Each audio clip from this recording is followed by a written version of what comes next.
Hey guys, welcome to the Cover One Buffalo podcast. Tonight we are going to talk about all the things you've been hearing from everyone during the first week of Buffalo Bills training camp, and we are going to tell you whether what you've been hearing is something you need to be concerned about or not. But first, our guys with Handsome Jack. Broadcasting live to Bills Mafia worldwide with Greg Tompsett and Aaron Quinn. Welcome to the NFL. Doesn't matter what's happened before today. Today's a brand new day. It's a brand new season. Your number one podcast for objective Buffalo Bills coverage. No matter where you are, we got you covered.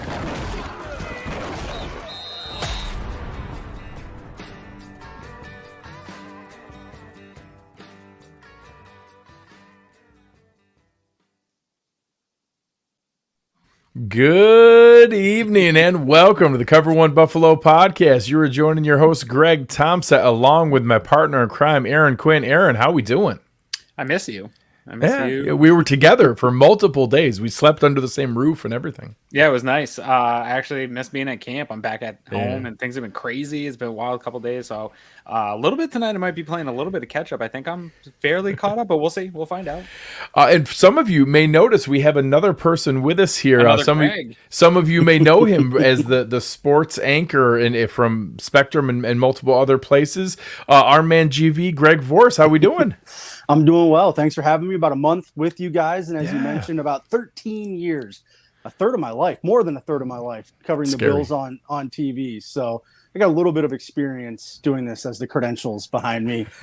Give me a little bit of validity here. Yeah, it was actually fun talking about your credential collection when we get to hang out this weekend. It was nice to be able to go through everything. But for anyone who hasn't noticed, Greg is one of our new content contributors and writers. You're going to see him on some shows, some articles, and much of that is going to be seen in our new Cover One Pass program. Make sure that you're checking it out. We've had an awesome response so far. If you haven't seen it, some of the coverage that's in the Slack channel, that's on the website, that you're receiving some private shows on the YouTube as far as our film glossary, salary cap 101, 4 different writers, all kinds of different things going on. So much to offer. You can see it in the show description here. You'll be able to see it all over the place. You'll be able to get some new swag. You see the One Pass shirt that Aaron's rocking there. You'll be able to go through. I've actually had requests to see if I can get the Cover One baseball jersey on the website here. We'll see. I'm in negotiations on that. But so much to be able to offer. So much going on here. And Aaron, I know we were really impressed with the response we've had so far. Yeah, honestly, a little blown away. I came back from camp and was just sort of going over it all with my wife, and just the night at Uncle Jumbo's and people driving out and coming out to meet us. I told you, Greg, the next day, it's like I wish I could have spent more time with everybody that came out to see us for that night, because I didn't expect that. I expected the normal guys that we always see, Drew from the Rock Pile Report, Chad, all those other content creators, but we actually had a good amount of fans, and people really cared to come out and meet us and introduce themselves to us and the whole Cover One crew. And so that was really humbling and really cool. And then we saw it continue throughout the weekend at camp, where people would be like, oh yeah, no, I've heard of you guys. Oh, coming right up to us. Hey, I really want to meet you guys. So very cool. And then the rollout of the One Pass and just seeing everybody get really excited for it. We saw a line of signups. I had a lot of DMs of people getting really excited to get all this new content and liking not just this show and us, Greg, but the whole team. Everybody's talked about, everybody else that we have on this network, not just us. So I'm very excited to be part of this team that we put together, because I really, a lot of these guys, I talked about it with you, Greg. I was telling your wife when I met her before bringing you on the team, I was a fan of your work, and that seems to be a common theme with a lot of the guys that we brought over the team on the last year or so. So I'm also a One Pass member and a fan consuming this content as well. So GB, I know it was kind of fun to be able to kind of connect and meet different people here, but what are some of your impressions been so far, just jumping on board with Cover One? The culture. I love the culture that you guys have built, the going to Uncle Jumbo's, and my wife actually telling me the next day, she goes, I think Aaron was my favorite person to talk to. And I went, all right, I'll have to let those guys know. But it was really fun to give the fans, as you mentioned, when we got to meet, and some of our other guys who write almost as fans, kind of my background as a guy who's been on the other side of the tape, if you will, for, I mean, shoot, I'm 38 and I've literally was an intern in Erie, Pennsylvania at 19 covering Bills camp. So 50% of my life has been doing it on the other side of this, if you will, the MSM. And I love the freedom you guys have. You guys have so much more freedom than the credentialed media, if you will. And I think people are starting to realize that. The Cover One Slack is realizing that. And the followers on Twitter and other social media is realizing that maybe the access that you guys have is maybe a little spicier and tastier than some of the access that even all these things got me once in a while. So speaking of which, you guys may see an announcement just came out. Eric, we've already had Mitch Morse on the show. We've already had Ryan Bates on the show. We've had Shaq Lawson on the show. We've had so much going on. We just announced that Friday night, Isaiah McKenzie is going to be coming on live to the film room, doing a special episode, going down. Big week. He's going to be a topic tonight. You guys are going to hear about him here. But Friday night, Isaiah McKenzie is going to be coming on the film room, breaking down his new role. Some of the things that come into the new focus on yards after catch, and a couple things we're going to talk about tonight. So make sure you check that out Friday night. That's going to be a big part of what we have going on and a lot of fun. But without further ado, let's jump right in. Tonight we're going to be talking about Buffalo Bills training camp, what we've seen so far. And you guys will know one of the greatest form of flattery is just blatantly stealing other people's good ideas. So I am a huge fan of the Fantasy Focus show, Matthew Berry and his work. He's always used a fantasy segment called News or Noise, and I think it's just a perfect segment to be able to go through. We've had a lot of different things come up here, so we're going to throw out some different ideas, and we're going to tell you guys, do we think this is newsworthy and something you should watch for this season, or do we think it's kind of just noise and something going on that we'll see how it develops over time? So what do you guys think about that? Are you ready to jump right in? Let's do it. I think for the most exciting part for me is usually I have a lot of preparation for shows during the week, but this week's been pretty nuts with going, and then I got way behind with my kids and being here alone with just my kids, and so this is like I'm not really prepared, so I'm excited for not knowing what I'm going to answer all your questions. That's how I feel right now. It's fun to get a genuine live reaction. I feel fun about it. One of the things that went around here was a little bit weird, and I saw a couple of tweets from I think maybe each of you guys. USA Today did their projection of the records of every NFL team. And like most projections, you see things kind of aggregate towards the mean, and you have a lot of 8-9, 9-8, 10-7, 7-10. You saw a couple 11s floating around here. I think there was a 12. And then boom, they projected the Buffalo Bills to go 15-2. I love it, but is that news or noise? We'll start with you, Greg. Well, it's noise, one, because it's another person's thoughts. So that already makes it noise. But when I looked at it, I wanted to see where second place was. That's where I instantly went. And that was the Chiefs, who were 3 games behind the Bills. So to me, you're already sitting anyone who has a name you recognize in week 18. So that's most likely an L. Although the Dolphins did lose to the Bills backups not too long ago. So maybe it's not. But you take that, and then the Bills schedule, when you look at quarterbacks, and that's where everything starts and ends, isn't as easy this year as last year. So if that's an L and only one more out there, I'm going to say that would be one hell of a run by Josh Allen and company to get to 15-1 outside of the giveaway game week 18. Yeah. Aaron, how about you? This is noise, which years ago when this USA Today thing came out, we all were 100% in agreement that it was noise when they didn't project our Bills to be as good as we wanted them to be. When it was like a 6-10, 7-9. This is an idiot, and we don't want to hear from it. It's the same thing, but I am going to share it. I am going to use it to gloat about the team. More so, it's just another, whether or not it's the 15-2 record, it's just another person putting their name behind that they think the Bills are the number 1 team in the NFL. That's what I look at all this stuff as. I don't care what the stat is or what the thought process is or how they get there. It's just another indicator that a person that follows the entire league and watches all this stuff thinks by far that the Bills are the best team. And that is what I continue to hear from everybody. So it's just further validation of what we already think about our team. But in terms of, I don't think anyone's winning 15 games this year. Yeah. I think the Bills are going to have a really tough first 6-7 games anyway. I think they'll take a few lumps in that. But I do think at the end of the year, maybe it won't be that 15-2 record projection, but I think that they will be one of those top teams. So it's just validating what we all think already. Yeah, I was the same. It's obviously not real in the sense of newsworthy, but I do think it's interesting to see like an actual legitimate news source who normally will lean closer to the middle to lean out that far. They was favor interesting. big markets a lot of the times. Yes, yeah, big market in this. Yeah. So here's one that might be a little bit closer here.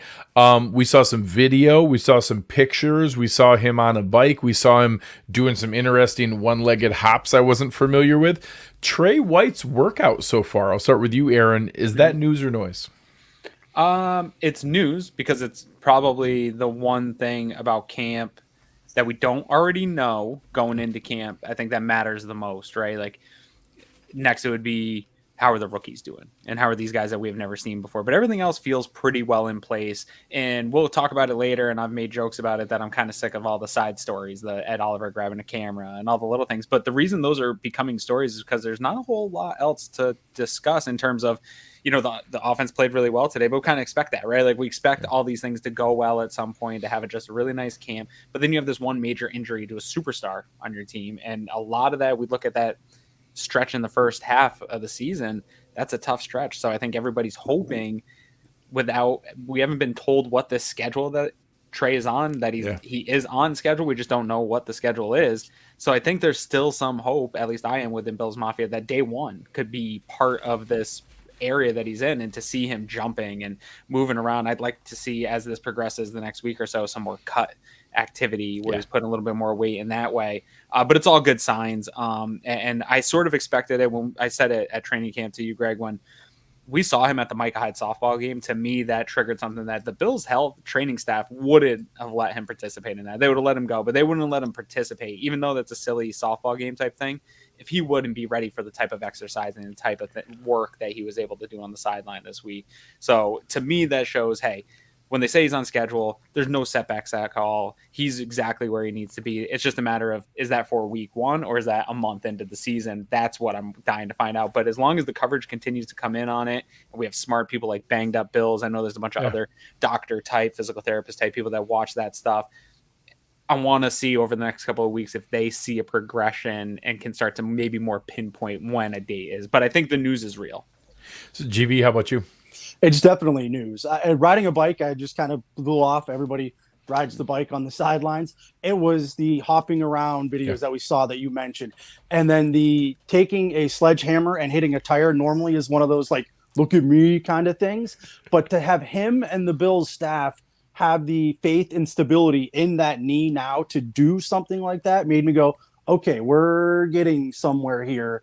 I was 100% certain it wouldn't be early in the season that he was back. And now I'm going, all right, what coin do I want to flip on when he does return? And obviously it would be fantastic news the sooner that happens. Yeah, they're doing the ropes too, because there's a lot of pressure on your knees when you're doing those ropes. That was another one. For people that don't understand, when you blow out your ACL, you can still move forward and backwards. Correct. It's the side to side, the lateral stuff. That's what those ligaments do, is the stability. So to not have those and not trust those, you wouldn't be doing the things we're seeing. The jumping is where it can go wrong if that's not strong, right? Because you don't want that to give out. And then you're going to completely destroy your knee if you aren't ready. Shout out to our guy Kyle Trimble over at Banged Up Bills. Make sure you guys are following him at Banged Up Bills. He commented on it saying that things are looking overall pretty good in the video. Focused on the single leg hops early. He doesn't land unevenly or have to adjust on the left side. And then he said one of the things to watch for is working on the decelerating. He said that's always a common thing, is that it's easier to get up to speed, but sometimes it's hard to slow down at the same stop on the dime kind of thing that you see before. So that's part of what they're working on as well. So I also don't slow down very well. I'm actually not bad at getting up to top speed. It's really, really bad to slow down. That's the bad part. Interesting to see that one. I'm curious where it goes. GV, we'll start with you on this one. Kyer Elam, we initially saw get worked over by Stephon Diggs, then got so grabby that they made him put on boxing gloves today, and then Diggs scored on him again, and I think there was some healthy trash talk there. We did see the one highlight yesterday where Elam came down with a contested catch interception against Diggs. What do you think about the matchups we're seeing so far and some of the predictable results? It's news. I think it's fantastic to see him out there doing that. I put in my article today that it's iron sharpening iron, and we're hearing that all over the field with the Bills. And when you're as darn good as the Bills are, basically across the board, there's a lot of iron and sharpening a lot of iron out there. And when your number one pick can go out there, and a guy that we just talked about, Tre White, maybe not being ready, he could be your CB1 week one. So for him to get to learn from Stephon Diggs, even if he's getting toasted, isn't a bad thing, because he's learning from arguably the best route runner in football right now. And then if you remember that embedded video that the Bills put out, this dude is a copious note taker. He wants to learn, he wants to get smarter, and he's clearly doing that. And if he's getting frustrated, heck, I guarantee you the first time Diggs put a move on me and my shorts were around my ankles, I would also grab him and take a 15-yard penalty rather than a touchdown. So I know, Aaron, one of the things that I think Anthony Prohaska did some work on Elam and had some questions coming out about being a little grabby in college and how that would translate. Does this concern you, or do you think it's more just noise? I'm concerned in the sense that as a rookie, you're not going to get away with it in the same way the older veterans get away with it. There's some grabbing that goes on almost all the time. He did lean into it a little bit in the college stuff, sort of as a crutch when he was about to get beat. That's got to stop. And I think that's why they threw those gloves on him right away. And I think they'll continue to do that if he keeps that up in camp. You really got to break that habit of latching on, especially to a Stephon Diggs. And then that scenario in a game, Diggs is getting the flag. Josh Allen and Diggs are getting that flag a bunch of times. And there's going to be a lot of guys that they go up against that is not going to favor Elam. So he's really got to fix that. So it's definitely news what's going on. I thought it was kind of funny when they got into it this morning. Everybody was sort of praising Elam for playing physical. And my first thought was some of the write-ups that we'd seen about him pre-draft. And I was like, he was for sure just holding because he was still getting beat. It wasn't like it was a physical one-on-one where he wasn't being beat in the route. If he didn't hold, I think Stephon Diggs probably still took advantage of him. Those first 2 days, Stephon Diggs really worked him every time I looked over and saw it, which he should. That's exactly where Elam should be at in the process, and that is exactly where I expected this to go. And that's what a top 3 receiver in the NFL does. Absolutely. Yeah, I'm glad you said it that way. GV's point here, like the iron sharpens iron. I'm expecting we hang on every day of camp, what's happening, what's going on. He's going to have some stretches of bad days, but I'm expecting here we've got quite a bit of time, and I think that he's going to do well enough over the period of time. Like you said, he's a guy, he's going to be in the film room, he's going to be in the notes. Jeremy Poyer here talking about coming into camp. Yeah, you can't push off calls. Definitely probably frustrating for sure. And one of his biggest pluses from the college film was his jam and his physicality at the line, and you can't really do that in camp. No, you're not getting there. I think when pads come on, there'll be some opportunity to get that press. But the Bills also, let's keep in mind, and Leslie Frazier has alluded to this, he needs to improve in that off coverage, in that zone coverage. They still are a team that runs to the scheme that they've been running over the past few years. And while Elam gives them the ability to get a little bit more into that man-to-man, that's going to be when Tre White's also on the field. And that's going to be in certain situations where it calls for it, right? They're still going to go back to what they need to do. So he's got to learn to not have to be up on the line and play a little bit off coverage and still not get beat by your elite wide receiver. So I think this is all good. It's definitely news, but I think we just have to be careful. One thing I learned here this week is being there and seeing things, and whether or not I tweeted it out accurately or not, I don't know, but it's different than when other people are there tweeting it out, because there is a lot of lost context without seeing it and what the drill is and what coverage was it and all those things, because all of that matters into how that scenario played out of what the tweet you're reading is. And so it makes me wish I was at camp for a day like this, so I could have had a little more context to that battle that was going on. But I'm happy that it's a battle. I'm happy it's getting attention. Yeah. And one more thing to add to that. The news would be if the story was rookie locks up Stephon Diggs. Yeah. Yes. Like, Yes. This is what Yes. should be happening. Yeah. Yeah, exactly. I actually like Ron's point here that it's probably not bad to get a little humble pie early Yeah. and work your way up. That's probably a healthy lesson for him to learn. Like, hey, welcome to the big leagues, Rook. Like that. That's not a bad message. Somebody on the radio, I forget, I heard it in passing when I was doing some yard work, was talking about Tre White's rookie season. And I think if you go on PFF and look at Tre White's rookie season, he grades out well, but he had a lot of humble pie along the way. So if we're expecting this kid to come out and even outperform Tre and not have games like that, they were talking like how, he could come right in and fill in like Tre did, but Tre had some games like that AJ Green game. There's a game against Denver where he just had bad rookie games, and that is going to happen to Elam.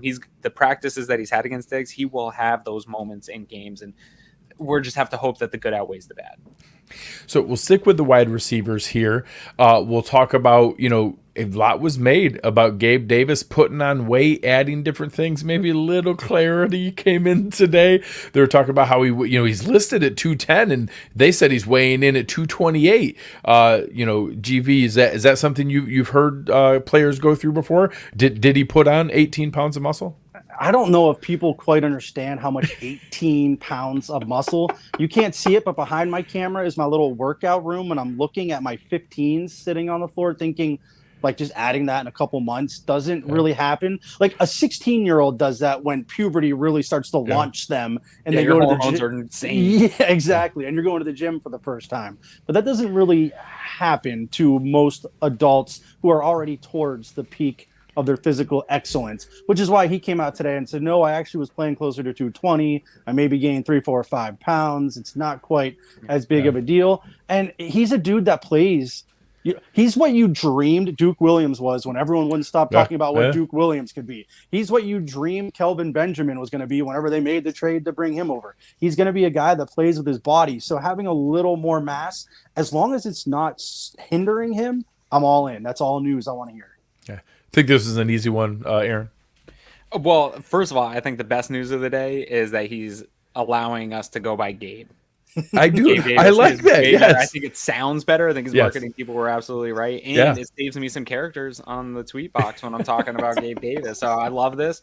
I like this new change for him. But I think NFL players' weights and women's weights are like the same thing. You're not going to get a real answer as to what the exact weight is, size and stuff like that. It's just all over the place. He looks big. He looks the part. The nice thing is before I knew how much he actually gained, when I heard the 18 pounds or whatever, I was like, man, he still looks real good in camp. Like he's still fluid. And he says, so to see that it was really like 5 pounds, that makes a lot more sense because he still looks exactly the same. If you were going to put on 18 pounds of mass, like I feel like you'd then start to lumber around like a tight end or something like that. But no, he still looks exactly as he should. Actually, probably a little more explosive in and out of cuts and stuff. I don't know if that's more confidence in his routes, but I had said I was down on Gabe a little bit in the terms of where Bill's Mafia was on Gabe heading into camp. I still like the player. I thought he was good, but it's hard. I'm having a hard time staying down and pumping my own brakes on Gabe Davis right now after seeing him a couple days. Yeah. So our next one might honestly be the biggest one we talk about tonight because it was an area that we were, I think, the one I was the most genuinely surprised by coming into camp, and it was Isaiah McKenzie. Every first team rep, the first day when Jamison Crowder was out there, it was still Isaiah McKenzie, every first team rep. Then the second day we get there, Aaron noticed, hey, every single receiver is over working on either special teams press or special teams return drills, except for those 3 guys. Oh, look. It's Chad Hall working with Stephon Diggs, Gabe Davis, and Isaiah McKenzie, and they pulled them off to the side. And there were just so many things that very clearly indicated. They talked about yesterday, there were some struggles on the offense, and who did they pull into a little circle to talk? It was Ken Dorsey, Josh Allen, Stephon Diggs, and Isaiah McKenzie talking in a little circle. Just each of those little things show that, hey, this isn't some token like, oh, well, I guess the incumbent gets a little bit of a head start here. This is showing that, in my mind, they're planning on something here. So, Aaron, we'll start with you. I think I know the answer, but what are your thoughts on what we've seen so far with Isaiah McKenzie and what that might mean, and what position? I think today Jamison Crowder sat for his third straight day. What that could mean here? Yeah, so first of all, as everyone that follows me and follows the show knows, that I've been pretty hard on Isaiah McKenzie and finding the roster spot for him on this team. And people have pushed back real hard for a few years, and right now it's looking like they and the team know something I don't, and that I got to go back and reevaluate where I'm at on Isaiah McKenzie. And I think that I'm trying not to live into the hype of training camp, the day to day, and even within the first week here. But it's hard because I also subscribe to, and Joe Marino's a guy that actually articulates this a little bit better than I do on his podcast when he talks about, not living in the moment to moment and the tweet to tweet, but taking out the samples and the trends that we're finding within that period of time. And now this Isaiah McKenzie thing is a trend, right? And the Crowder thing is a trend. And unfortunately for Crowder, it's going in the wrong direction, and McKenzie is going in the right. So I'm interested to see, I think really Crowder needs to ramp it up heading into next week here. We're done for the week. I think he needs to really start ramping up, because this could be a position that really gets away from him early here if Isaiah McKenzie doesn't do anything to give any inch. If he takes this and doesn't make mistakes and is just solid and is where he's supposed to be, he doesn't even have to make a ton of plays, just be a consistent person in that slot. They're going to feel comfortable and give him a lot of the share here. And so Crowder's got to get into this competition at some point here in the next week. We still have a bit of time in camp. It's hard to not get into this. Oh, well, we're only at St. John Fisher for a couple weeks. Some of this will continue to be sorted out at One Bills Drive, but right now it's hard not to see the trend heading in a certain way. And it just leads you to believe that Isaiah McKenzie's way out in front right now. Oh, you're muted. You're muted, Greg. It was a heck of a point he made, though. I was really adamant about it. I'm going to you, GB. He knew exactly what happened in John Wick 4, and I missed it. So we'll go to you here, GB, and your thoughts. But with Jessica's point here, that how do you temper what is an obvious trend? What is... There were too many little other things beyond just the playing time, the working off to the side with Chad Hall, the little huddle together with the group, those other pieces, and it being every single first team rep, not even a rotation, every first team rep in the slot. How do you temper that with, well, you're right, and to Jessica's point here, it's only day 4.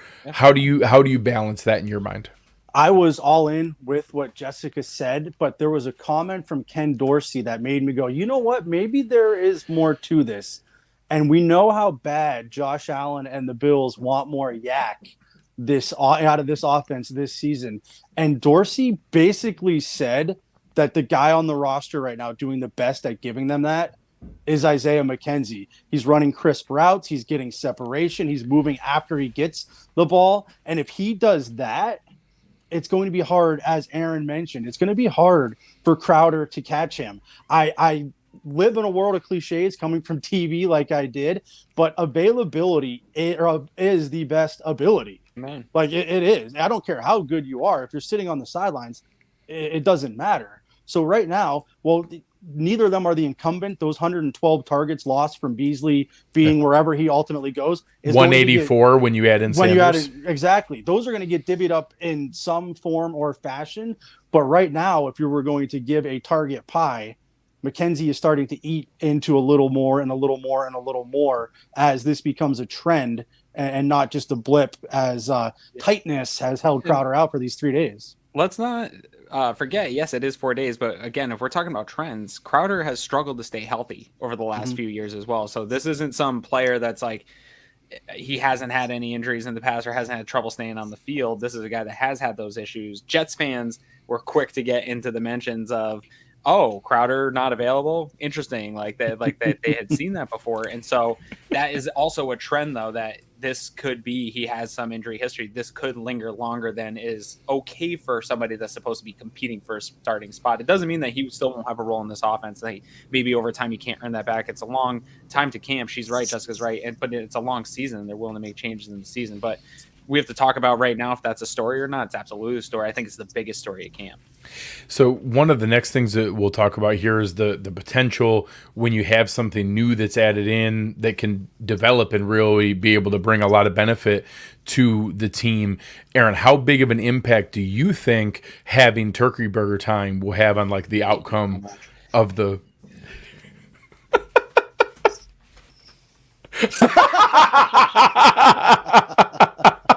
No, I hate it. I get, but here's what I'll say about it. It's low hanging fruit. What drives me nuts is like we were on the way back from camp and they were talking about it on the radio. They mentioned it like 3 or 4 times, and I was like, I looked over at Eric. I was like, this is gonna be a thing. And then it was like national news, national retweets, and it was like becoming a thing. But then Josh Allen autographed someone's neck And too. then he autographed someone's neck. And then Ed Oliver stole a camera. Ed Oliver did some camera work today. Here's what I'll say, and I said it offline here with you guys. It's annoying me that it becomes like it gets so much attention and focus, but this team is so good. And this team doesn't have a lot of other stories right now. The Tre White one's a story. There's a couple of things that are stories, but we're able to kind of play around with these other stories because there aren't fierce competition. There's no quarterback battle. There's no wide receiver one who's going to be that. There's your key positions across the board: defensive end, left tackle, center. Like all of them are solidified with guys that are top of the NFL and what they do. So these stories have time and will get burned because it's kind of been a fun opening week at camp, and as it should be. These are the stories. While I'm annoyed, these are actually the stories that are good. We don't want national stories about the Bills right now. How about wouldn't be good? Mitch Trubisky getting booed after his first incompletion and chants from the crowd saying, pick it.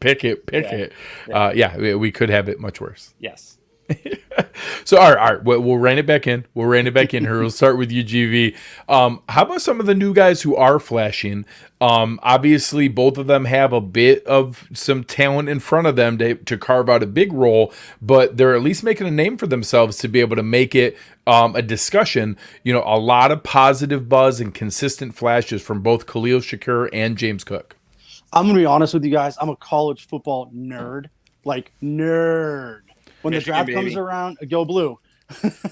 When the draft comes around, that's when I'm in my element, because those are the guys I stay up until 2 a.m. watching Boise State play, and you see Khalil Shakir, and he's doing exactly what I remember him doing for the Broncos. Crisp, clean routes where the quarterback wants him, making plays on the ball, catching it away from his body, which became a thing today. Like people had never heard of someone catching the ball away from their body, but that's what receivers and good ones do. You don't catch it with your chest, you catch it with your hands. I tell my 3-year-old that, and he's doing exactly what I expected. Not only that, every single time, snagging and plucking it with the hands, tucking it away. And you watch, and that happens, and the moment it's secure, he's already into his next move. And that goes back to the yak yards we talked about.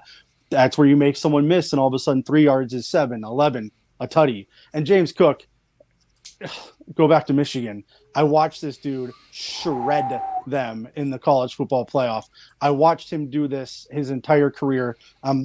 Georgia, they're like my SEC school, if you will, until they played Michigan, and then they broke my heart. But this is what Cook does. He catches wheel routes. He catches Texas routes. He catches options. He's going to do that. If you play dynasty football and you haven't had your rookie draft yet, and he's there for you at pick 7, 8, 9, go take him. You might have a winning lottery ticket, because these are the things that Cook does. And this keeps building, and I keep saying it, but this all builds back to that yak yards. And these are 2 guys that could be 3, 4, 5, 8 years down the road, the guys that Josh is really leaning on for those yards consistently. So, Aaron, I'll ask you to balance that. I think we're all pretty well on board with the long-term value for these guys and the excitement there. How much of that do you think is going to translate in 2022? Yeah, I think it's going to be tougher for Shakir to have that translate as a wide receiver. I think the nice thing to get a look at him now is you're seeing a guy that we can bring through the system. This is as close as the Bills have gotten to having their kind of like own farm system within now, where we're like, okay, well, we have it good enough with starters that we don't need this rookie to come in and contribute immediately. We can kind of have him in an incubator in this room with Chad Hall and Stephon Diggs and Gabe Davis, who we have only heard rave reviews about how his film focus and what the type of wide receiver he is. So he gets to learn from really good professionals in a room that's a really healthy, competitive environment. I think this is a beautiful place to incubate a very good wide receiver going forward, but we don't need it to happen in 2022. If it does, it's great. Where I think he can gain production is, and we haven't seen it yet, is in the return game. I'm really interested to see when that starts popping off here throughout training camp and seeing how that return game shakes out, because I think he could gain some production in that aspect, which would be a real win for the Bills, because you've got to keep this guy on your roster. So if you can get some game day active snaps out of him on special teams, that would be fantastic add for this draft class. Cook is one, I know it's only been 4 days. I don't want Jessica to tell me again, but he was a guy going into camp that I was like, this is, he'll have a role, right? They're going to use him. What is that going to be? I thought it would be a much more dialed back role. But now that I've seen camp, his speed is real. I got to give it to the beat credentialed guys. I kind of scoffed at them in OTAs thinking like, okay, yeah, they're just buying into the speed in shorts. That's fine. When stacked up against other elite athletes, it does pop. It's real noticeable. Thing. I want to see it in pads. I want to see him, with the physicality of the game. But the way the drills were running and some of the offensive segments were running, and Eric was speaking to it quite a bit on Twitter, there's a lot of usage built in for a running back like him. It's not for the Devin Singletaries. And so I think that seeing that JD McKissick, Duke Johnson, James Cook, there's a plan. Them working on it early and him being the more elite athlete, and you're running back day one, you're entering the NFL in your prime. So they do want to get some usage out of this guy. And so I'm seeing the trends similar to McKenzie in that I think his usage is going to be probably a scritch more than I had suspected that it would be. And I'm pretty excited about it. I haven't seen the speed. Now I just want to see it translate with pads. That's all I'm looking for at this point. So I'm super, appreciative. I talked to Danny Heifetz, who runs the Ringer NFL show, Ringer Fantasy Show, and gave me a nice shout out on the show that they just did today, talking about they were going over their sleepers and which Buffalo running back to go after. And they were talking about how obviously there's a lot of like hype and it's a sexy name to go after James Cook, but that I told him that, hey, there is a role there for him. I don't know that I see the Alvin Kamara kind of thing that people see from a usage standpoint. I'm not saying he's not skilled and not a very talented player, but that I don't see any scenario that doesn't involve a Devin Singletary injury where he becomes anything close to a 3-down back or a feature back or a primary back. I think he's a niche role, and whether that's a Gio Bernard, James White, that JD McKissick kind of role, maybe a couple more carries. I think that's possible, but I don't think he's all of a sudden some primary player. Now, in fantasy PPR leagues and in weeks where he hits a touchdown, it could be really nice and he could break a big play and it could pan out. But that's also the kind of guy that can have 4 carries for 16 yards and 3 catches for 18 yards, and that's his game. Like, that can happen in those roles too.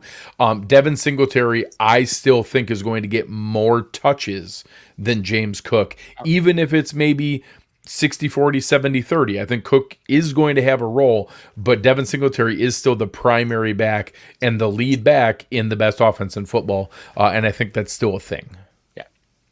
All right, switching to the offensive line. This one, we'll start with you, GV. I have a feeling I know the answer, but what are your thoughts on short-term versus long-term with Rodger Saffold finding out in a car accident? I don't know if I ever got exact clarity on rib injury versus fracture versus broken ribs, but a rib injury that had him out, then a little bit of clarity from Bean in that I think his comment was there wasn't any fear that it would impact opening day. That calmed me a little bit. What were your thoughts as we learned more on that, found out and then learned more on this?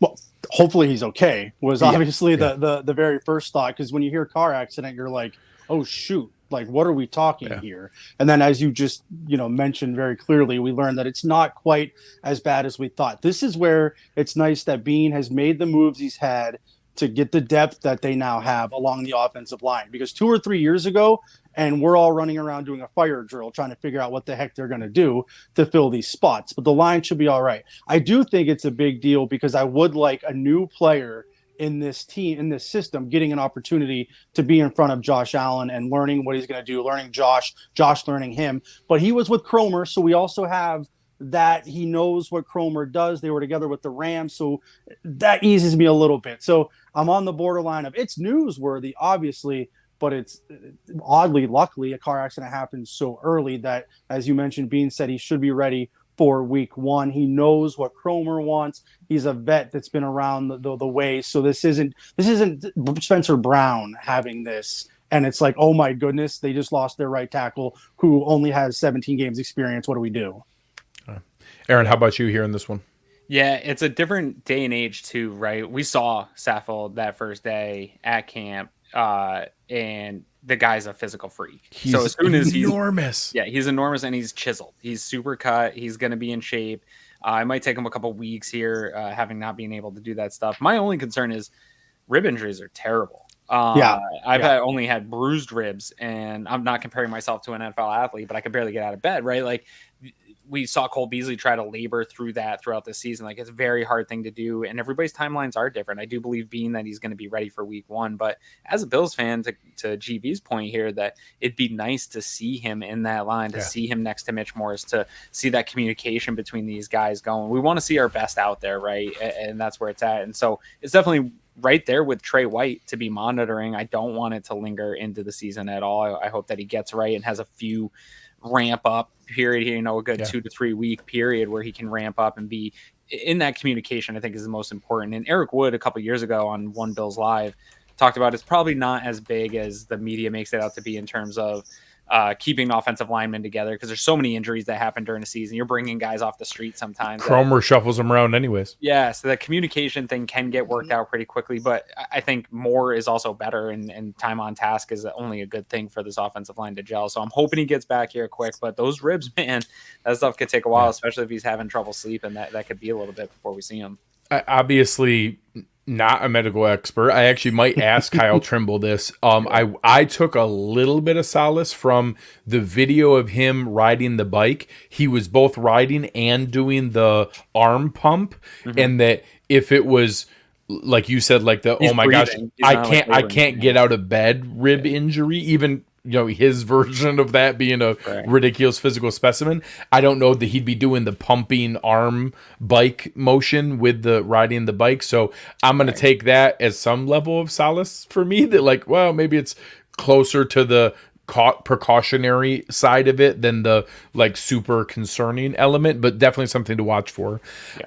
Staying on the offensive line, we'll start with you, Aaron. Interesting, we saw a lot of that movement drill, a lot of the zone blocking, a lot of getting out in space, trying to move, and we saw that when the offensive line was doing their drills individually, doing a lot of that movement. This was something that guys like Eric and Anthony and Kendall broke down in the film room, talking about, we knew this was likely coming with Aaron Cromer and his previous style, but we weren't sure how much of it was going to be missed. We saw a lot of gap and pin and pull last year.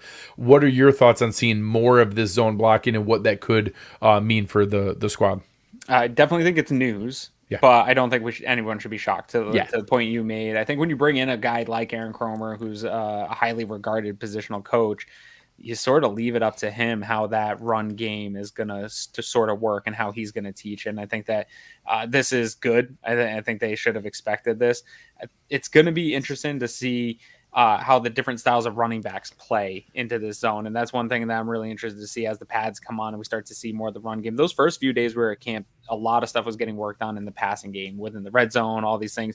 They were going to the air. There's no pads on. It's hard to have that physicality of the run game replicated without pads. So that's one thing, after maybe a week or so of working on these drills, to see how that translate when pads come on to this great defensive line, and to see how the running backs play off of it. Because I do think it has the ability with the different backs to be a very explosive run game and to continue to add to this offense. But it's something I'm definitely interested to see. But definitely news, but it shouldn't be a shock.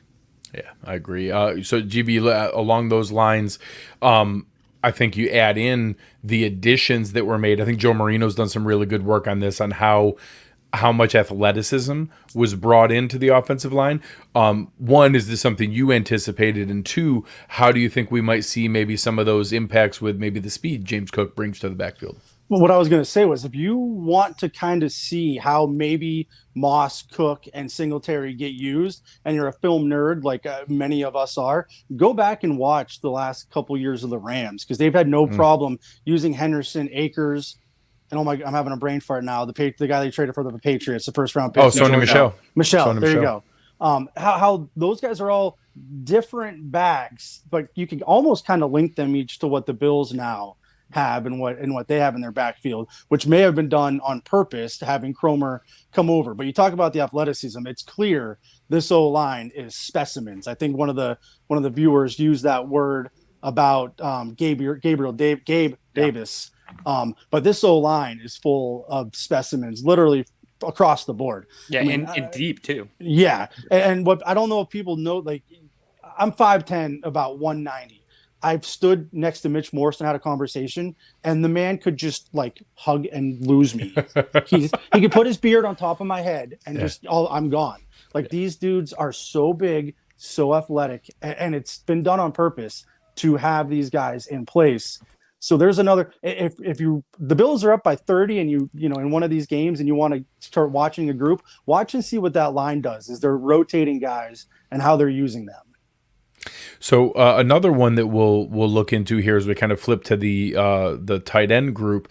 GV, we'll start with you. Do you think some of the early drops that people were maybe a little anxious or nervous about with Dawson Knox is a thing, or did he show enough last year that you're not concerned and it's just noise? That is noise. That's my 3 and 7-year-old screaming at each other over who gets the TV remote. Noise. You guys heard of this dude named Jamar Chase? Remember when he couldn't catch the ball and couldn't see it, and all of a sudden was terrible? I remember that. It messed up my fantasy team. I mean, a lot of people probably were out on him. You know, it was after his rookie year. It was locker clean out, and him and I were just chatting like we're chatting now, but I had a camera on my shoulder recording him, and I asked him, and that was something he was going to work on, and that's something he keeps working on, and I am not worried at all. We saw what he did last year. The dude's going to be fine. He's on my big money dynasty team. He'll be fine. It's noise. Aaron, the drops have never actually been an issue, even when they were an issue. I think this is one of those things you have to look at their peers too. And all tight ends have some drop issues. All wide receivers have some drop issues. It's nobody. When he was up there, it was him, Travis Kelce, George Kittle. Like those were the names next to him on the list. Of those guys, a bunch of the top tight ends in the league are sort of hovering around that, and it fluctuates year over year. So it might be a thing on Bill's Twitter if it continues, or we see it in big spots. I think that's one thing that has happened for him in his career, where it happens in spots where it's more frustrating, but it doesn't necessarily mean that he actually drops more often. But I think it's absolutely noise for me. That's something that I would like to see more of a continued pattern of, and that happening in games. I think Dawson Knox is a stud tight end. I think that he's right on par with a lot of those guys in terms of his abilities. So switching over to the other side of the ball here, it has a little bit back and forth, but today we maybe saw the first time that the offense started swinging back. You saw the defense winning the day, and you saw the defense being able to go through there, and oh my gosh, they can't block Ed Oliver, and you're seeing, the defensive backs making plays and swiping at the ball with Cam Lewis and some of those different pieces. So Aaron, is that when you see, I actually had multiple fans DM me asking me, are you concerned about the offense struggling? And I just laugh. I said, so if the offense is doing great, are you concerned that the defense looks to struggling? Like, this is what happens when you have an elite roster. Some guys are going to make plays at some point. GV brought up earlier, the iron sharpens iron. Mm-hmm. How do you balance that in your mind when you see these days where one side of the ball seems to kind of dominate? Yeah, it's tough. It's definitely not news, in my opinion. Like, I expect them both to have good days and bad days, just like we all do in our real lives, and just like the Bills do in actual season and in games, right? They have ups and downs throughout a season, and you're going to see that some units struggle in certain games and the other unit has to pick them up. And so this is just a natural ebb and flow of football. It's hard to get right. You're not going to put your best foot forward every single day. And really is a team game where it takes all 11 people doing their 1 of 11 to get these things right over and over again. I didn't think it was surprising to see the offense do so well after seeing really started a drumbeat of how good the defense was going to be. Anytime anybody puts anything out there, Josh Allen sees it, and he's obviously going to destroy whatever the next day or whenever he sees you again. So I expected at some point Josh Allen to have a day like he had today. But yeah, to your point, Greg, if one's doing well, the other one's struggling, and I'm not going to get concerned over either. I think they're both good units. They're going to have ups and downs, but this is the wave I think that we ride as fans of our excitement of the team and our sort of worry that it could go off the rails at any point. But yeah, no, you can't live in that moment of day to day of who's winning those battles. I think we just hope that everyone's getting better every single day, right? Yeah, GB, how about you? Anything different, or what would it take for it to actually get to a point where it did concern you? Well, first off, I think if you go back to every year since Twitter existed, you're going to find reporters saying that the first couple of days of camp, the defense looks better than the offense. That's just how it is.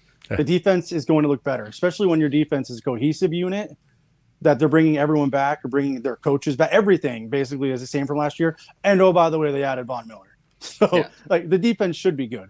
It would be newsworthy if someone went out there and was like, dude, this defense sucks. Like, man, Tommy Doyle is dominating Von Miller. It's crazy. Like, that would then be a problem. Like, that's where I would go, ooh, maybe we have some issues. But if we get to where they're back at one Bills drive and, oh my goodness, Cam Lewis has picked off Josh Allen 4 times a practice day, then I'm gonna go, okay, we've got some things we need to discuss here. But on day 4 of camp, the defense should still look better. And as you started with, Greg, once Josh Allen kind of got into that, pissed off mode, he did just fine.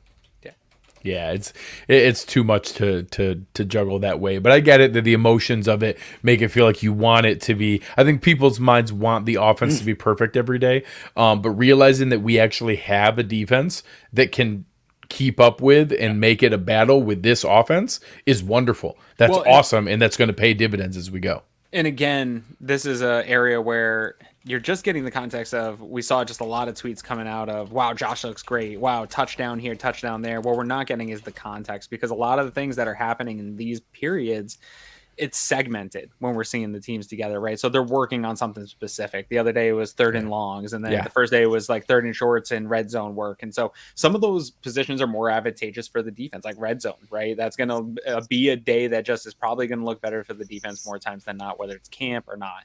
Defenses do better in the red zone. Yeah. So I don't even know what the segment was that was being worked on today, or, maybe the defense was trying some different looks in how they were showing the coverage on the front half, and maybe moving. We've seen different times where they've moved Cam Lewis in at the slot with the other guys. They're moving pieces. And so context would be really important to, okay, yes, the offense had a great day and Josh was slinging it, but what was going on? What was the segment? What were some of the defenses running? Was he doing it against zone? Was it against man?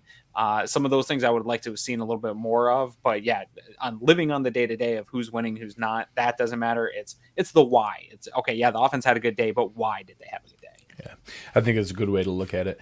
The next one I'm going to steal from you guys. Yeah. So Drew Rosenhaus was at training camp, and we saw him walking around and being there talking to Brandon Beane. And obviously it was very clear he was there for Jordan Poyer. Poyer talked about it in the press conference afterwards. Beane talked about it in the press conference afterwards.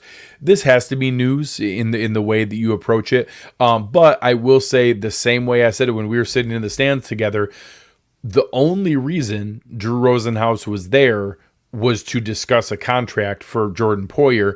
It doesn't mean an extension or a contract is going to be completed. So that's why he was there. It's a good sign. It is news. It's very positive. I think the comments that Poyer made indicated that he has some optimism that something's going to get done. I even think the way that Brandon Beane talked about it, and talked about, they had some questions about safeties playing at the age that they are, and that he felt comfortable that there were more good years ahead for Jordan Poyer, and some comments that kind of spoke to looking towards the future and didn't hedge in his language that he used, is a positive thing, but it also doesn't mean that it's a guarantee that the contract is going to get done. It just doesn't. So do either of you feel differently than how I framed it? No, the only thing I think it's a really good faith effort by the agent and the player that he was there the first day. That we're not going to hold out, but we're serious and we're here to really have this conversation and get this rolling, because everybody wants to get this deal done. And so I do agree with you that everyone wants it to get done, but that doesn't mean it will work out. Yeah. Also, don't forget, I'm not sure if there's any human that loves themselves being on camera that's not supposed to be on camera more than Drew Rosenhaus. I mean, have you met Greg yet? I'll give him a run for it. I'll give him a shot. But just as an agent, yeah, for sure. Let's sit down and start. It's a good first camp to be at, the Buffalo Bills Super Bowl contenders. Right. Name some other agents. Oh. Yeah, no, seriously, you're not wrong. It is quick how easy he comes to the top of mind. All right, so GV, we'll start with you on this one. I did think there was a little bit here in this one. We saw, I think Joe Biscaglia was talking about AJ Epinesa had a sack every day. Both Eric and Aaron and I were talking about how noticeable Carlos Basham's quickness was off the line and bend around the edge. Seeing some of those things, Greg Rousseau having a dominant performance in some of the days. Do you think that's me hoping that it's news, or do you think it's early in camp, there's no pads on yet, it's still noise? Can I somehow splice the two together? Like I don't want to be on the fence. I hate being on the fence. It's not my typical style. But I got excited and thought that we could hear this news when we saw the video of all the guys at Von Miller's camp. And Rousseau let us in behind the scenes a little bit about how he was going to be getting off the ball quicker, more in 2-point stances and lining up a little wider. And I went, okay, dude's getting after the quarterback this year. Like, if you're someone that can find some early props at his numbers, take the over on sacks. So I was kind of expecting this. But at the same time, it's the first couple of days of camp. It's the defense is going to be better than the offense. The O-line's learning new stuff. Like, so I hate to say it. I hate hedging, but I'm literally standing in the middle, tiptoeing around barbed wire on the fence right now. Aaron, are you pumping the brakes, or are you pleased to see the encouraging signs of the young Deons? No, I'm here to pump the brakes. I'm a little closer to GV on this. Maybe it's news. To me, it's not news until we see it in pads. I think that aspect of the team drills is really hard for the offensive line. I think that's one that the defensive ends, and especially your guys that are like Basham, adding the quickness. Obviously, Von Miller should be winning these reps. The offensive linemen have nothing to grab onto when you're playing in just slick jerseys. And while you can't hold, offensive linemen really need to get up in the pads to get a hand on a Von Miller, to gain leverage on some of these guys and really contain them in the pocket. And without having that, these ends should be able to win these matchups. It's hand fighting. They should be able to do that and get out and use they're usually pound for pound more athletic than the guy they're lining up across from. So I hope that they win those matchups without pads, because once those pads come on, that's sort of what evens out offensive line. A little bit of an equalizer. Athleticism. It is a little bit of an equalizer. And can these young guys get off when an offensive lineman's bear paw is up under your pad? That's what I need to see to really buy that hype train. And so we got another week here. I think pads are coming on next week. So I'm excited to see that play out. And then I will be fully on board that hype train if it continues to play out that way. So one that I literally just added right now as we're talking here, because it made me think of it, and because I think there may be something coming from you, Greg, here. What are the thoughts on the constant drumbeat of what a freaking alien Von Miller is? Am I starting this one? Yeah, go ahead. I mean, one, we should have expected it. Like, Von Miller can decide he's done tomorrow and he's getting a gold jacket. Like, we already know that. And it's not like he's slowed down. Like, the dude did it again at such a high level with the Rams and now has a ring that he can show all the younger players that he has. It's also the first time, and I know Vaughn has done a lot of weird things saying like, oh, I really like Dallas and my heart's still in Denver. Well, I spent most of my life in Erie. My heart's still in Erie. I mean, I can't wait to get back to Maine. Right. You can love more than one thing. That's okay. Like that's as long as it's not his wife, he can love whoever, whatever. Yeah.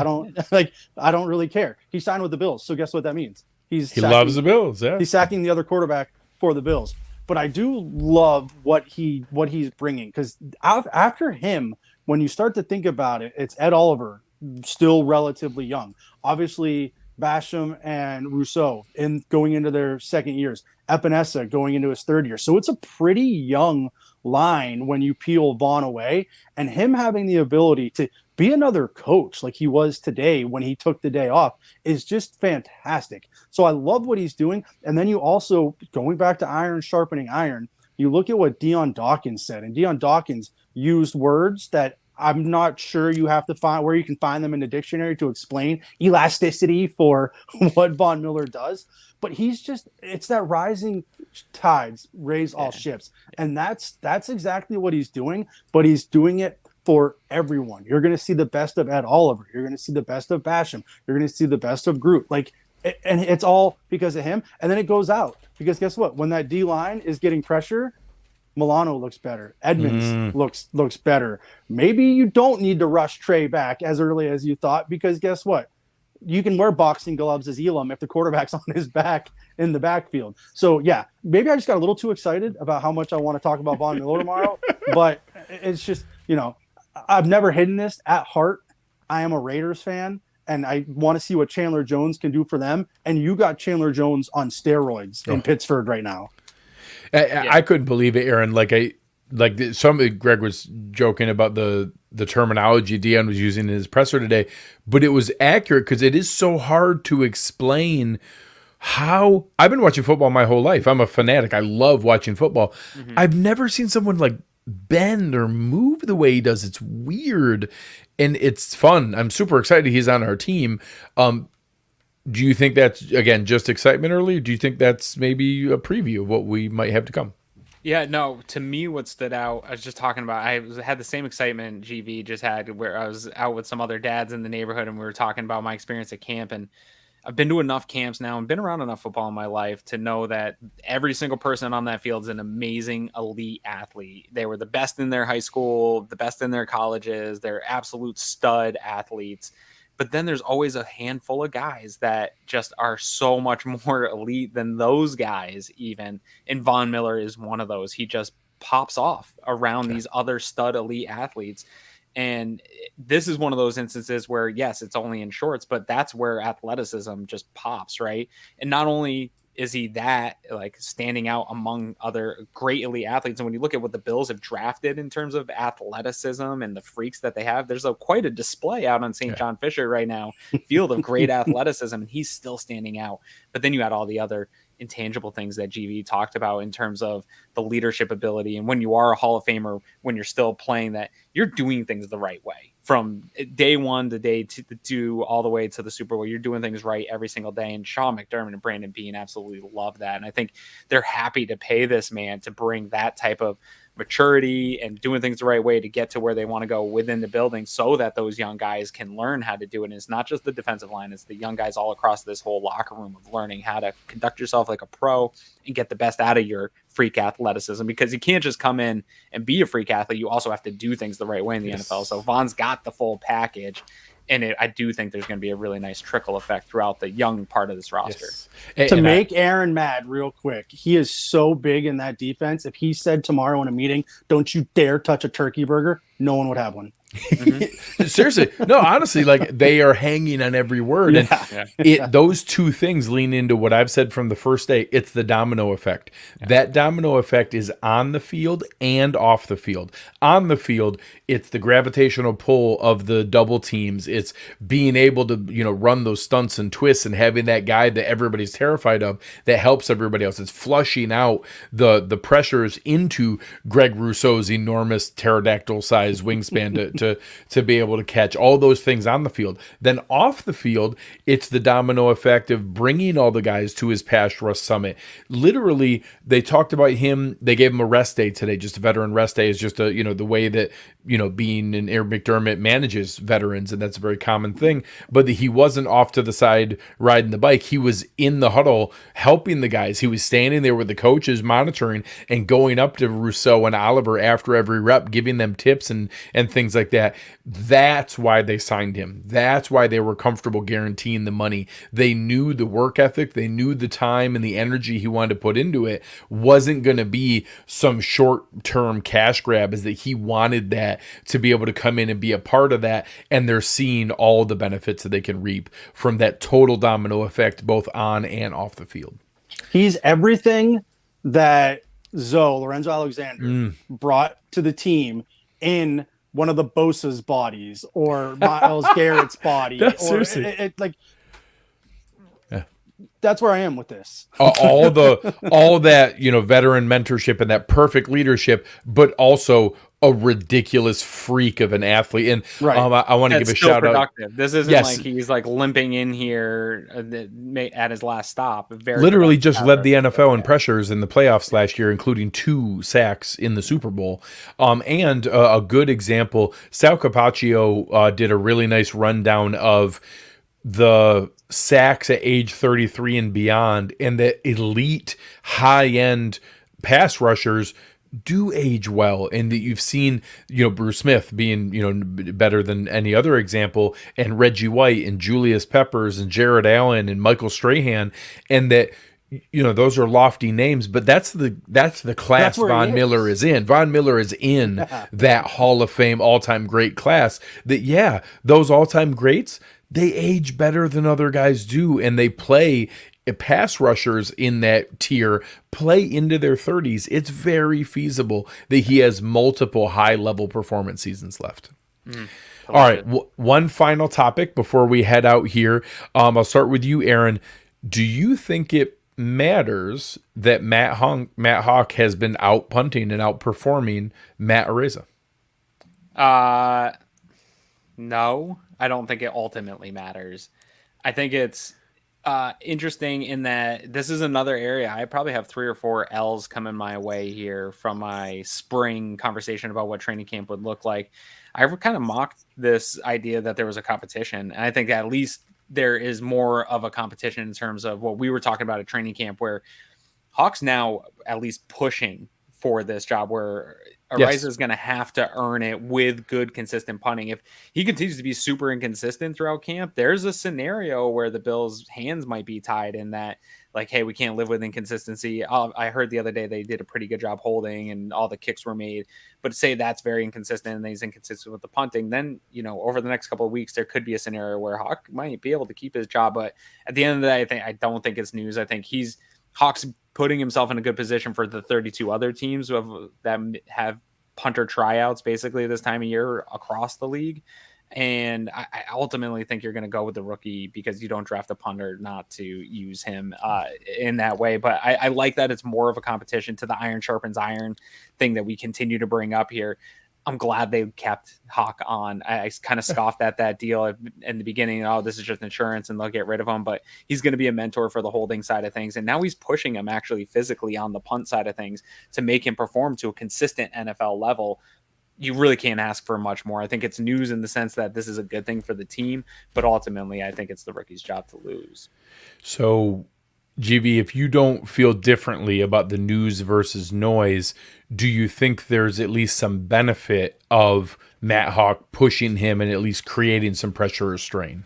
Well, that's exactly where I was going to build off of what Aaron just said, is that if they would have released Matt and just let him go his way, and it was released Hawk, they're both Matt, darn it, and just given the job to the rookie, not that he wouldn't have tried his hardest, but now he's hearing those footsteps. There's that whisper of, dude, this isn't just yours. We're glad that there's viral videos of you booting it, from the 10 to the other 10, but it also, but now you're in the NFL. Yeah. Like let's do this.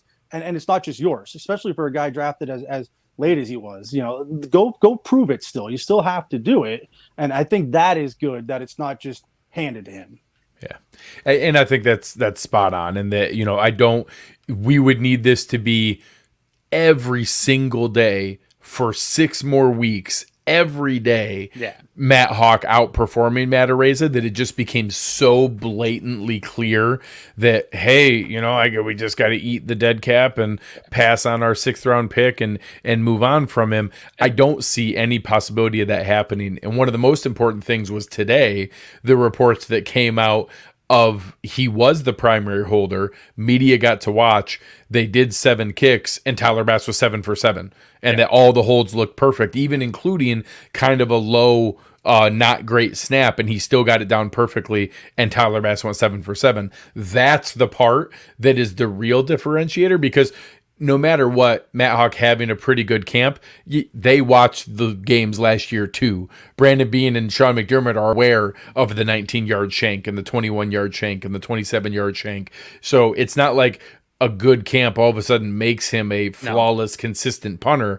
The real differentiator is we know Matt Hawk is an exceptional holder, and we need to make sure that no matter how big Matt Araiza's leg is, we can't mess up field goals and extra points. Points matter.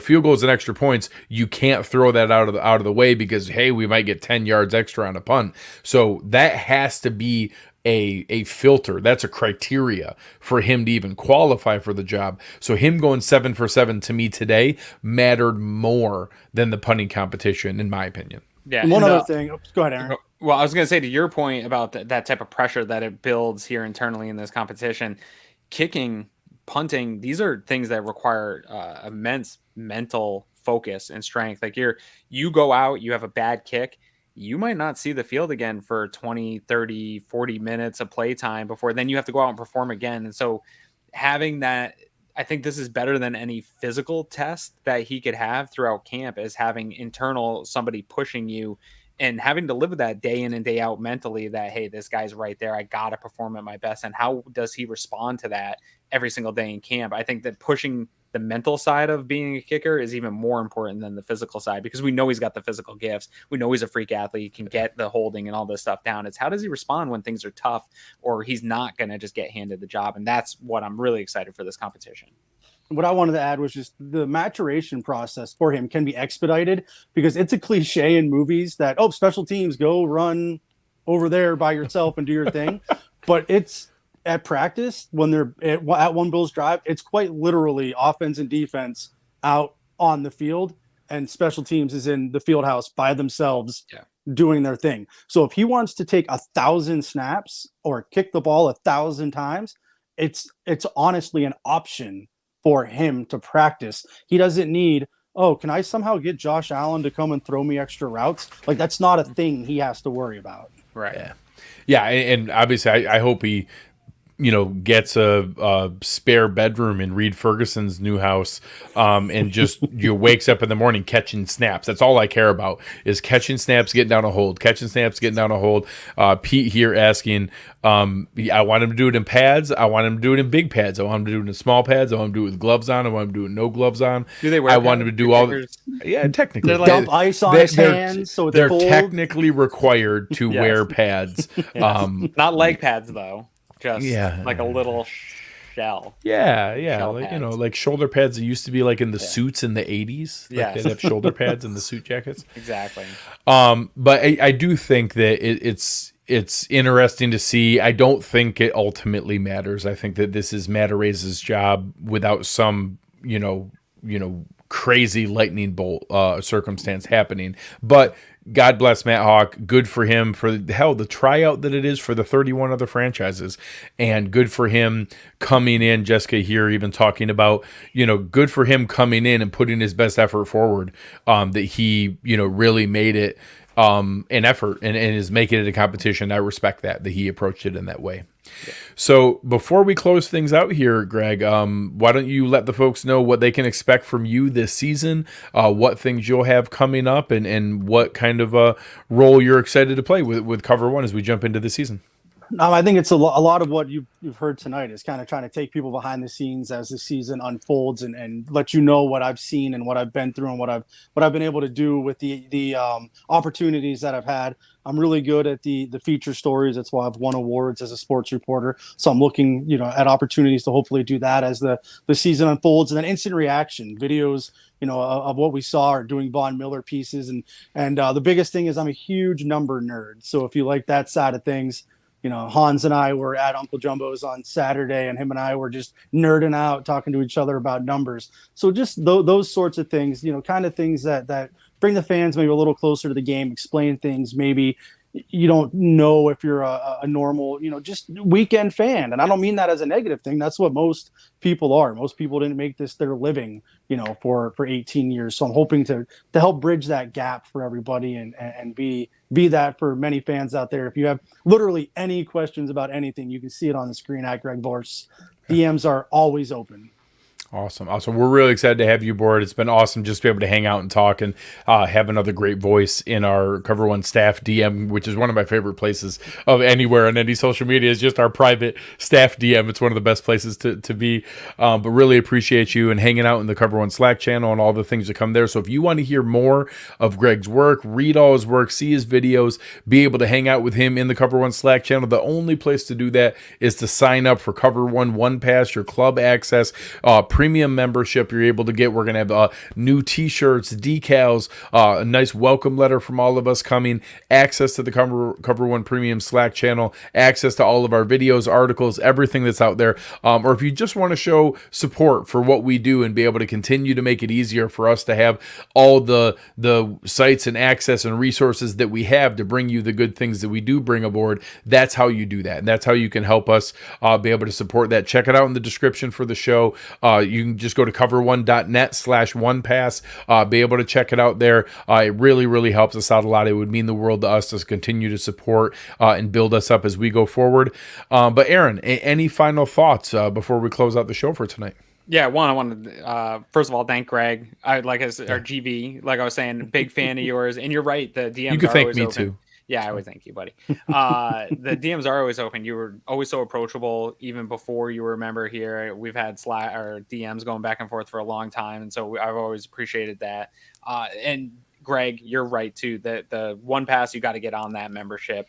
Every single person I talk to, that we've become friends with over the Slack channel and just throughout sharing content, has talked about how much it matters to them. We're all Bills fans. This is our obsession. A lot of us don't have the benefit I do of living here in Buffalo. Like we were talking about that at training camp, Greg. And I think a lot of our members of Slack channel, a lot of them are local guys and we're all in the chat, but a lot of them are people that in their everyday life don't get to just hang out and talk to Bills fans. All my neighbors are Bills fans, so I get to talk Bills all the time. Not everyone has that. And so this has really become a community. Yeah, no, a lot of people don't. I didn't have that for most of my life. And I would have loved to have had a Slack channel where I can get away from the Patriots fans in my life and talk to a group of friends. And it really has become that. And so if you love the Bills and you love just having that constant place to come and have a conversation, it's not like Twitter where you're having a conversation and everybody just comes in to crap on you or tell you how you're wrong and prove and, share why they're right and you're an idiot. It's a better, more friendly environment than that. And so you definitely want to be a member of this and get on that and get the access to all the great things Greg said. But other than that, man, I'm getting ready to hop in the car with my kids for hopefully less than 13 hours this time, hopefully more on the side of like 9 to 10 hour drive for a couple week vacation that's much needed. But it's hard for me to take vacation during this time of year because of all the Bills news. And so I'm bringing all my equipment, Greg. I'm going to see what the internet's like when we get there. I'm hoping to be on the show next week with you guys, but there's a chance you don't see this beautiful Cover One face for a couple weeks here. And that makes me sad. But when I come back, we're ramping right up for a fun season. I'm even going to see you at a game. Yeah, I'm really excited. I mean, we're in the throes of it is football season now. We have news every day. We have football every day. Heck, a week from tomorrow night, there's a football game on TV. Wow. We're going to watch people play football. It won't be that good. The Hall of Fame game is never good football, but it's football, and we're going to see it. Then the Bills start out. They have a preseason game. Like I said, Aaron and I, we're taking our families to games together to go to the Kids Day game against the Broncos on the 20th. That's going to be a blast. It is real. It is back. It is here. Make sure you're checking everything out that we do. Give us a like, give us a rating, give us a review. It means the world to us. We keep grinding for you guys, giving you all the content that we can. But we appreciate it. On behalf of Greg Vorse and Aaron Quinn, my name is Greg Tompsett. You've been listening to Cover One Buffalo, and we are out.